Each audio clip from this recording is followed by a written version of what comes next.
Alright, let's move on to the snakes, aka the Dragon Kings. This is Yurlunggur, who is called the Rainbow Serpent, but also the description Copper Python is another name for him. He is one of the few, if any, demons I see from the Shin Megami Tensei games that actually stems from Australian Aboriginal myth. The other one being McCoy from Persona 4 and Devil Summoner. But Yurlunggur is basically was said to have regurgitated all the animals and plants of the world and resides in a certain waterhole. It also, after producing all the plants and animals, he eventually left and entered heaven as the rainbow. So, this is one of the few occurrences I've seen of Aboriginal or Polynesian demons in Shin Megami Tensei. Quetzalcoatl is actually, though this description is correct to some extent, it's not solely from Aztec myth. There are different versions of the same god in the the tribes in the native areas, specifically like the Mayans and the Toltecs. He is usually depicted as a feathered serpent, but he also is depicted as a traveler. He fought with his brother, I think the sun god, or another sun god, I forgot his name, and basically ruled under the second sun. However, another god basically destroyed his creations, and he eventually left into heaven or someplace else, which is why he's often associated with Cortez as if he's the god that came back for the Aztecs.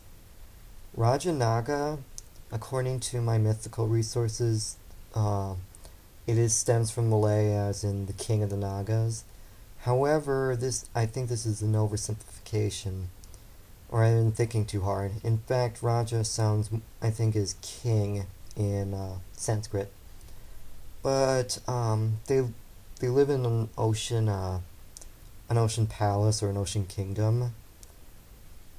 But there are different Naga kings that have been named. One of them is Vasuki, which is the one that was wound around the Mount Mubara, I think, to churn the Sea of Milk. And another, I think, is Ananta, which is often depicted as a thousand-headed serpent, which supports the world on its back, and also where Vishnu rests between creation and destruction. Mizuchi, I couldn't find. According to Imagine, it stems from the Chinese dragon Jiaolong, which is a water dragon. I looked it up, and it only mentioned being under the name Chao, which is basically a type of dragon that is associated with mountain bogs. Again, like Rajanaga, I think I'm thinking too hard in this, because Mizuchi starts with Mizu, which is the Japanese word for water. So I think it probably stems from that and might meaning water snake, if it doesn't mean anything specifically in Japanese or Chinese myth. But the dragon is often associated with water and has palaces in water or under oceans, etc. The next one is the Naga. The Naga description is pretty much correct, as it is a fertility being that is basically half man, half serpent. And I think there's also male and female versions of it, and they interbreed with people sometimes. I think Nagas were also adopted in different cultures with the spread of Hinduism. Like in Southeast Asia, there's some Naga statues, and also Buddhism, I think, adopted Nagas. I think it also may have been adopted to the degree with the myth of Nukwa and Futsi in Chinese myth, which are serpent-bodied people who survived the world flood and created humanity and everything else. And let's see, the last one. This one was hard to find. I couldn't find it at all on Nozuchi. They said that in Imagine it said that Mizuchi is actually kind of a lesser Earth god, like an Earth kami.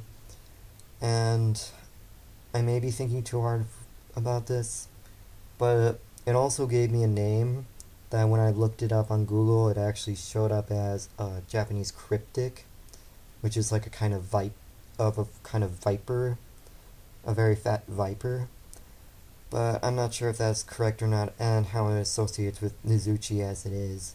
I think it probably means elephant or something like that, because otherwise I don't understand why it has this form. Anyways, I did do what I can for this one, but again, feel free to actually comment and explain if there's any more that I missed or can add to. So thank you for your time.